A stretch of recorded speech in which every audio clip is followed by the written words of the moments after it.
Hello guys, today we're doing something revolutionary, never been done before. History? We're making it today. That's right, we're doing our recent reads. Yep, that's me. Hello beautiful bookish people, my name is Hannah, and today we're just talking about the books I've read recently. We're going to start with a 2-star, end at a 5-star, so you can know what books to avoid and which to pick up. And we can also end on a positive note. We like to keep things positive. On that note, let me complain about something. So this leads us right into me being salty about a memoir about someone I love.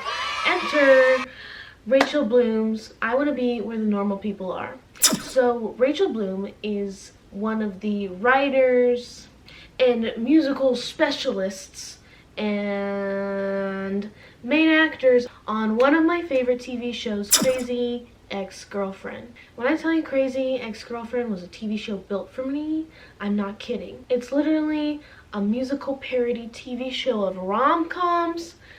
I love it. You should probably watch it, but I'm going to say something controversial. You should skip this book. I Want to Be Where the Normal People Are basically entails what Rachel Bloom's life, career, boyfriends were like. It's, personal anecdotes about who she is, what she wanted to do, musical theater, and I think it truly boils down to her humor and I not getting along. In fact, I think I might have to call in some special assistance because I don't think I can really complain about this book properly without some help. So, hold on. Yes, I need your help to complain about a book. I'll be right there.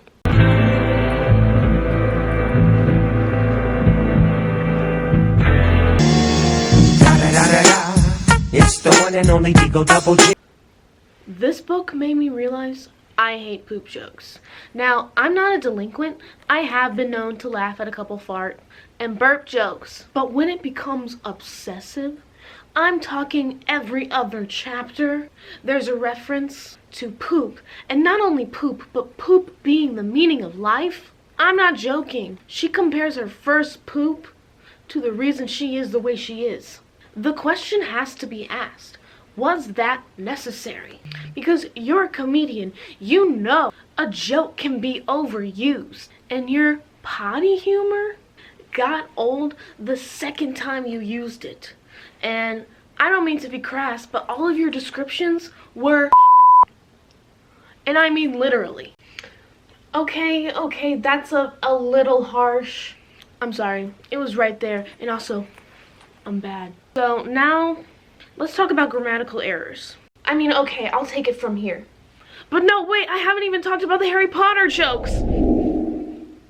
Surprisingly, for me being literally the demographic for this book, someone who watched her TV show when it airs, someone who loves musical theater, and a freaking booktuber, and it still managed to not be what I needed or wanted. So, yeah, I gave this 2 stars. Was not a fan. Still love Rachel Bloom. Just not her book. Next, I read the Queens Gambit because I watched the TV show and honestly thought, was like, that would be a better book than TV show. So, and if you don't know anything about the Queens Gambit, it basically follows this girl named Beth, who is a chess prodigy as she kind of circumnavigates life, addiction, to become a chess master. Wow. And I wanted to pick this book up because I wanted to know what the gambit was. I wanted to know the strategy behind the Sicilian, which is a bummer for me because it turns out that this book is written in 3rd person.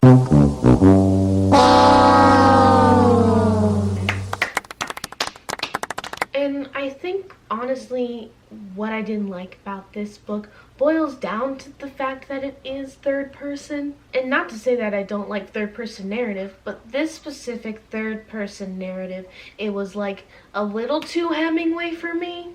You know how Hemingway writes and he was like, there was a man, there was a fish. The man caught the fish on his boat. And that was the meaning of life. The Queen's Gambit was kind of the same way. It was like Beth wanted a drink.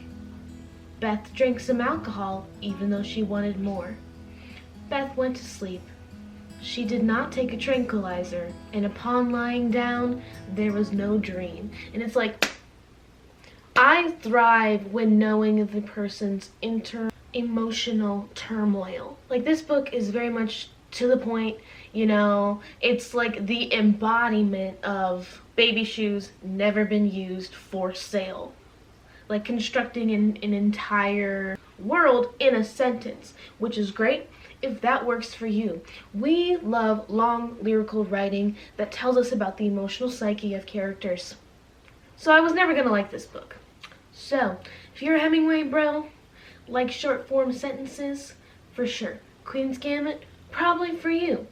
But for us, Sylvia Plath, Virginia Woolf people, not so much. I don't think I can get through a video without making a literary reference. Sorry, folks. So next I read Interview with a Vampire, which is one of Anne Rice's most infamous, popular, phenomenon books.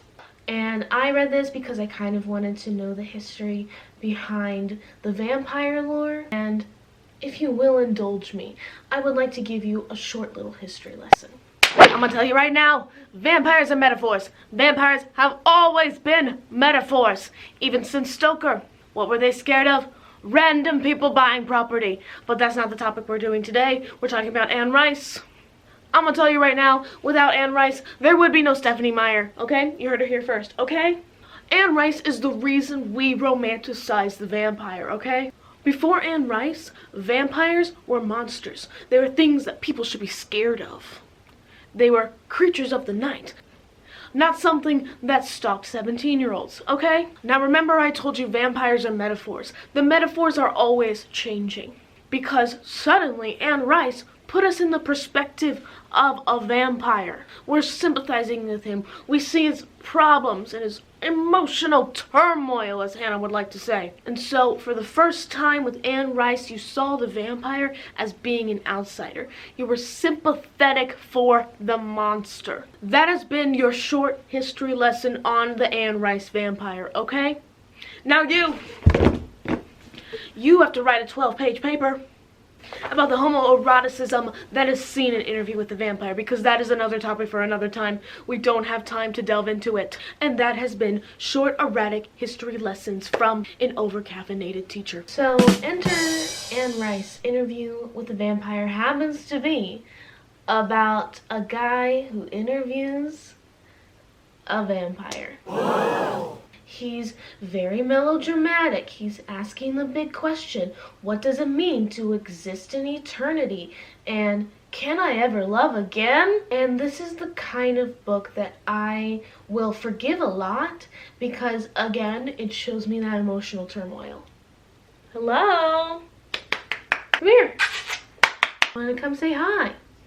Now, Interview with the Vampire is not a perfect book.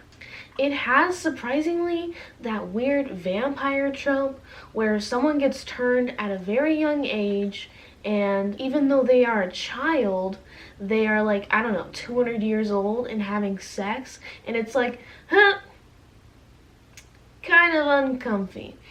But it happens more times in vampire novels than you would think. But I think Anne Rice is kind of that perfect middle ground if you don't want to read Stoker and you don't want to read about sparkly vampires. And I think if you want to know the history behind vampires, Anne Rice is essential. If you're tired of Robert Pattinson getting the spotlight, may I introduce you to Pale Brad Pitt. Cool.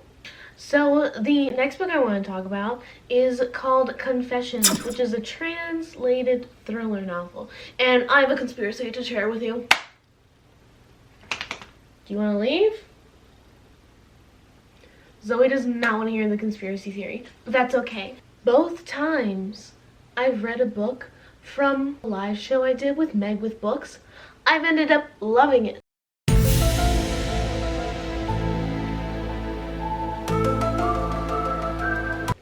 Oh, spoiler alert, I loved this book, but low-key, I don't know, Meg.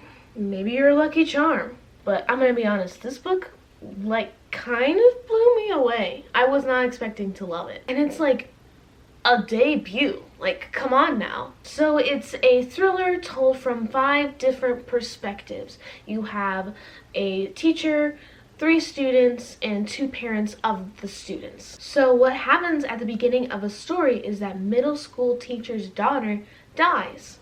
And instead of like a traditional linear plot, we get to experience the plot through 5 different perspectives of how people perceived the event.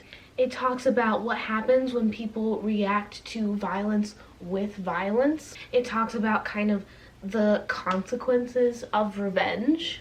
But I'm gonna tell you, by the end of the first chapter, I literally had goosebumps because it will set you up with an idea, and by the next chapter it will have subverted that idea that it planted in your own head.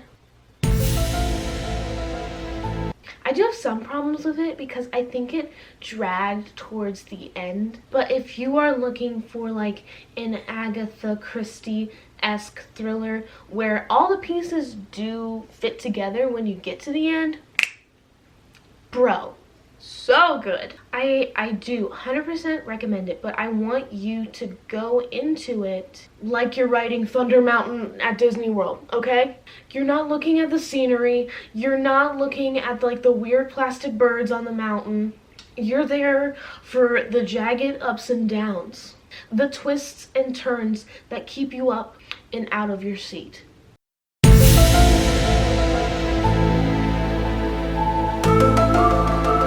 So the last and final book that we're going to be talking about today, the 5-star, the one that you should, of course, obviously read, no question about it, is Know My Name by Chanel Miller. And yes, this is me, hi, hello, adding to the void that you 100% should pick up this book. So if you are unaware, Chanel Miller is the victim of sexual assault in a pretty like big case. She was known as Emily Doe in the Brock Turner case at Stanford. And after the trial, she wrote a victim statement that ended up being published on BuzzFeed and going viral. And it took me so long to read it because I think I had gotten in my head, or a point in my life where I was kind of tired of reality, and I know that's a very privileged thing for me to be able to check out of, but I do want to say I think Chanel Miller perfectly balances like the dark tragedy with like almost like the light at the end of the tunnel. She unpacks everything so well, and it's never brushed aside or anything, and yet there is like a hopeful twist on it. In fact, I'll share with you one of my favorite quotes that I think sums up what I'm trying to say. You have to hold out to see how your life unfolds because it is most likely beyond what you can imagine. It's not a question of if you want to survive this, but what beauty awaits you when you do. It's like in the midst of like this traumatizing thing, there was like this sort of like hope that Chanel was able to tap into. She almost like is able to like break your heart and like put it back together again. I'm gonna say a statement. I almost feel like it's required reading for you to read this book if you're on BookTube. I don't ever think a perfect book will exist, but I think this is honestly the closest it will get. So yes, 5 out of 5 stars. Everyone is right. And if you can read it, be prepared for like just a beautiful memoir. Yes, this book is beautiful. You should read it. And that concludes the recent reads, guys. What have we learned? I love internalized monologue. Maybe Meg is a lucky charm. And everyone should try to pick up some Chanel Miller in their life. That's where I'll leave you at, but thank you for watching. I hope you enjoyed it, and I will see you next time. Keep reading and all that jazz. One of my favorite t-shirts. What? the author or the book, you decide. No, let's not say that. Now, I'm not a delinquent. I have, what? That was me trying to cover up a burp. Boom! That's what we call getting a thumbnail. Where my people at? Where my people at? Anywho, I love you if you get that reference. So.